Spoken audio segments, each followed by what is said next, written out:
ପଇ ବହିଗୀତ ତୃତୀୟ ଅଧ୍ୟାୟ। ଏଇଥୁ ଅନନ୍ତେ ଏବେ ଶୁଣ, ଯେ ଯାହା ପୂର୍ବର କଷଣ, ସେ କଥା ଆନ ଯେନୁ ହଇ, ଦଇବ ଜଗେ ଭଗ ହଇ। ପ୍ରଭାତେ ତ ପଇ ବାଳି, ସ୍ନାନ ସାରିଣ ନେଲା ଛେଳି। ଦେଇଛି ବଡ଼ ବୋହୂ ଭାତ, ଫେରିଣ ଦେଖିଲା ତୁରିତ। ତଳୁରେ ଅଛି ମୂଷା ମାଟି, ଉପରେ ଭାତ ଚାରି ଗଟି। ପାଉଁଶ ବାଲି ଲୁଣ ନାହିଁ, ତିଅଣ ଅବା ଥିବ କାହିଁ। ଏହା ଦେଖିଣ ତ ପଇ, ଉଛେଣ ଉଠିଲା ବବାଇ। ପିଅର ଅଧା ଚାନ୍ଦେ ମଲେ, ମାତା ହିଁ ପୂରା ଚାନ୍ଦେ ମଲେ। ବଇତେ ସାତ ଭାଇ ଗଲେ, ଭାଉଜ ଏତେ କଷ୍ଟ ଦେଲେ। ନିଶ୍ଚୟ ବନରେ ମରିବି, ଘରକୁ ଆଉ କିମ୍ପା ଯିବି। ଏମନ୍ତ କହି କାନ୍ଦେ ବାଳି, ଶବଦେ ବନସ୍ତେ ଉଛୁଳି। ଦେଖ ବିଧାତା ଘଟସୂତ୍ର, ତେଣେ ସାଧବ ସାତ ପୁତ୍ର। ବଇତ ଘେନି ଆସି କୂଳେ, କାନ୍ଦଣା ଶବଦ ଶୁଭିଲେ। ନିକଟେ କାନ୍ଦୁଅଛି ବାଳି, ତୁଣ୍ଡ ବାରିଣ ମନେ ଭାଳି। ତ ପଇର ତୁଣ୍ଡ ପ୍ରାୟେ, ଶୁଭଇ ଅରଣ୍ୟ ଲତାଏ।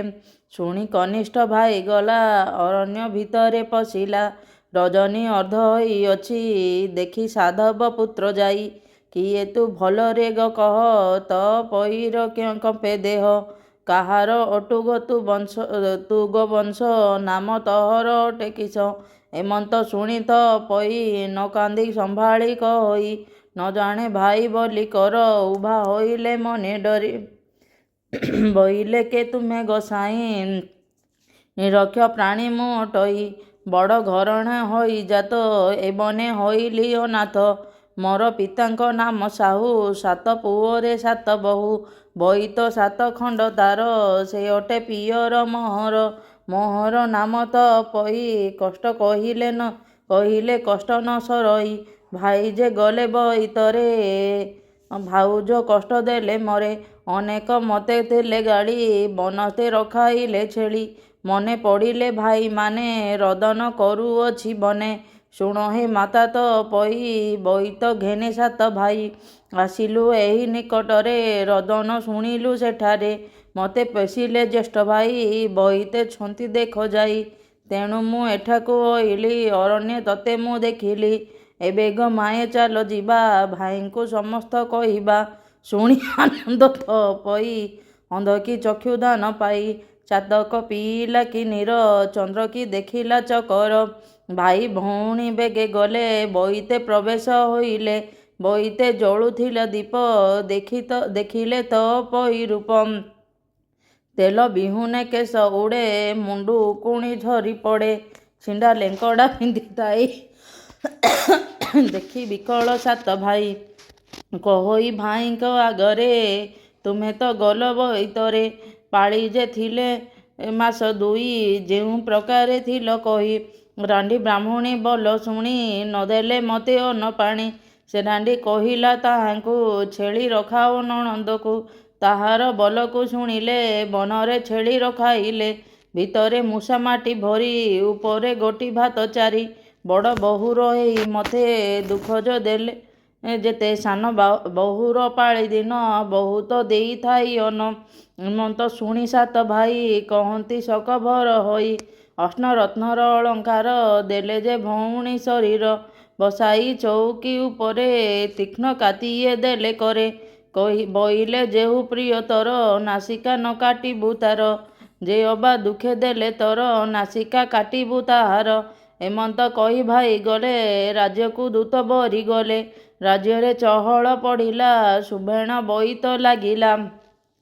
ଆନନ୍ଦ ରାଜ୍ୟ ଲୋକେ ଶୁଣି, ଏଥି ଉତ୍ତାରୁ ଶୁଣ ପୁଣି।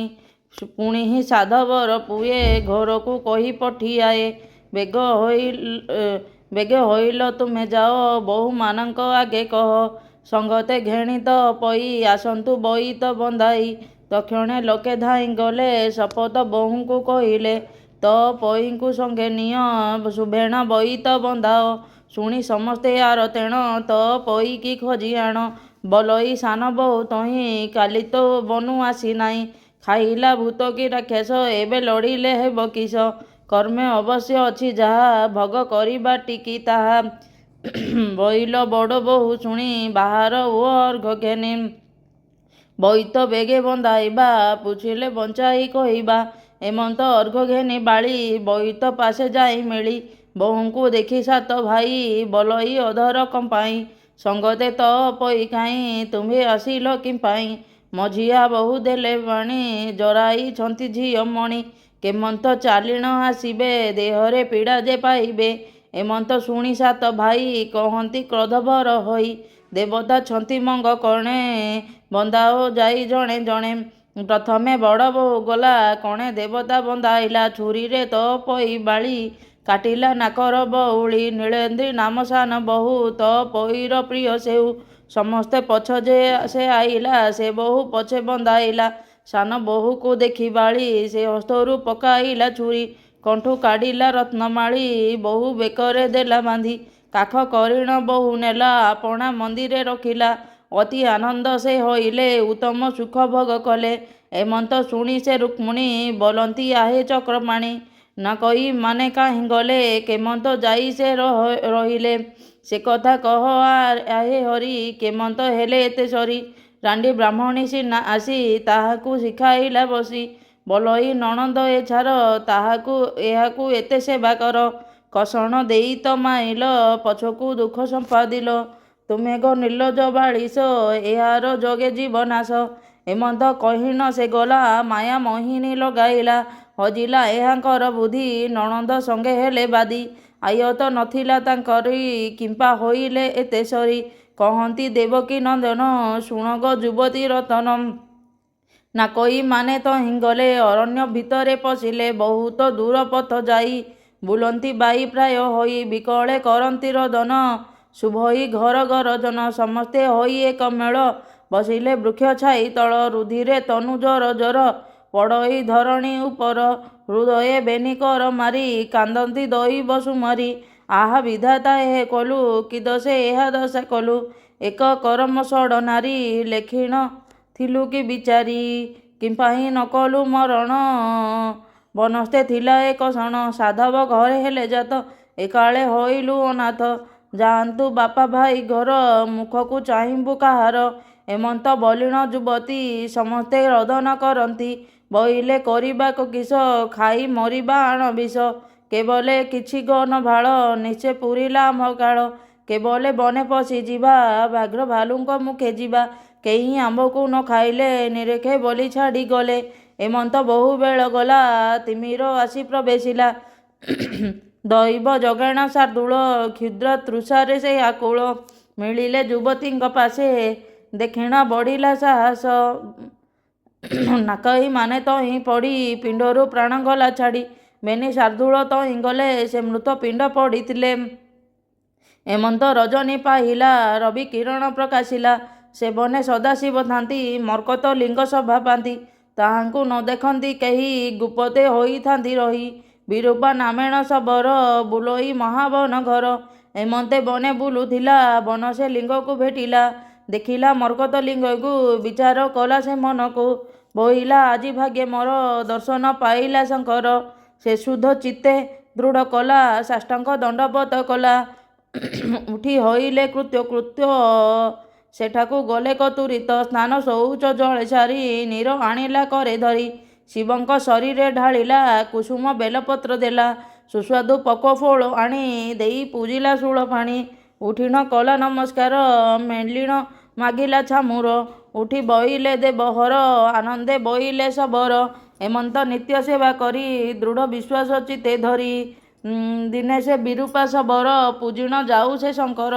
ବନେ ଯାଉଅଛି ବେଗ ହୋଇ ବାଟରେ ଦେଖିଲା କଜାଇ ଷଡ଼ ଯୁବନ୍ତୀ ଛନ୍ତି ମରି ନାକ ଛେଦନ ସବୁଙ୍କରି ଦେଖିଣ ଆଶ୍ଚର୍ଯ୍ୟ ହୋଇଲା ମର୍କତ ଲିଙ୍ଗ ପାଶେ ଗଲା ସେ ନିତ୍ୟ କର୍ମ ଯେ ସାରିଲା ଯିବାକୁ ମେଲାଣି ମାଗିଲା ହିରଣ୍ୟ ନ କହି ବଚନ ବୁଝିବା ପାଇଁ ତାର ମନ ଶବର ବହୁତ ଡାକିଲା ଡାକିଣ ନିରାଶ ହୋଇଲା ବଇଲେ ଅପରାଧ ମୋର ଦୟା ତେଜିଲ ଦେବହର ଆଉ ଜୀବନେ କାର୍ଯ୍ୟ ନାହିଁ ଆକୁଳ ଦଶ ଦିଗ ଯାଇ ନାରାଜ ପାଷାଣେ ଘଷିଲା କଣ୍ଠ ତଣ୍ଟିରେ ବସାଇଲା ଡାକିଲେ ପ୍ରଭୁ ଦେବହର ରହରେ ବିରୂପା ଶବର କିମ୍ପାଇଁ ହାରୁଛୁ ଜୀବନ ମୁଇଁ ଜାଣିଲି ତୋର ମନ ପ୍ରସନ୍ନ ହୋଇ ମାଗବର ଯେ ଇଚ୍ଛା ମନରେ ତୋହର ଶବର ମନେ ବିଚାରିଲା ଯେ ପ୍ରାଣୀ ପରହିତ ଥାଇ ସ୍ୱର୍ଗ ପ୍ରାପତେ ହୁଏ ତାର ଶୁଣି ଅଛ ଏଇ ସଂସାରେ ଏମନ୍ତ ମନେ ବିଚାରିଲା କର ଯୋଡ଼ି ନ ଜଣାଇଲା ବୋଇଲା ପ୍ରଭୁ ମହେଶ୍ୱର ମୋ ଅପରାଧ କ୍ଷମା କର। ଷଡ଼ଯେ ନାରୀ ଅଛନ୍ତି ମରି ଜିଇଁବେ ନାସିକା କଅଁଳି ଅସ୍ତୁ ବୋଇଲେ ଶୂଳଧର ତକ୍ଷଣେ ଦେଖିଲା ଶବର। ବଲଇ ଆଗ ନାରୀମାନେ କିମ୍ପା ଆଇଲ ଘର ମନେ ଶୁଣି ସାଧବ ମାନେ ବଲନ୍ତି ଶୁଣି ସାବଧାନେ। କନିଷ୍ଠ ନଣନ୍ଦ ଆମର ତା ଲାଗି ହେଲୁ ଏତେ ଦୂର ନାମ ତାହା ତ ପଇବାଳି କାଟିଲା ନାକର ବାଉଳି। ନାକଇ ହୋଇ ପଳାଇଲୁ ଲଜ୍ଜାରେ ବନସ୍ତେ ପଶିଲୁ ଭାଗ୍ୟ ଦେଖି ନ ଯାଇ ପଡ଼ିନଥିଲୁ ଏଇ ଠାଇଁ। କେଉଁ ବିଧାତା ବର ଦେଲା ନାସିକା ମାନ କଅଁଳିଲା ଶବର ସମସ୍ତ କହିଲା ତାହାଙ୍କୁ ପଥ ଦେଖାଇଲା। ସେ ବାପା ଭାଇ ଘର ଗଲେ ନିଶ୍ଚିନ୍ତ ହଇଣ ରହିଲେ କହଇ ଗୋପୀନାଥ ଦାସ ଉଦ୍ଧାର ମୋତେ ପିତବାସ। ଇତି ଶ୍ରୀକୃଷ୍ଣ ରୁକ୍ମିଣୀ ସତ୍ୟଭାମା ଉକ୍ତ ସାଧବ ଷଡ଼ବଧୂ ଉଦାହରଣେ ନାମ ତୃତୀୟୋଧ୍ୟାୟ। ପ୍ରଭୁ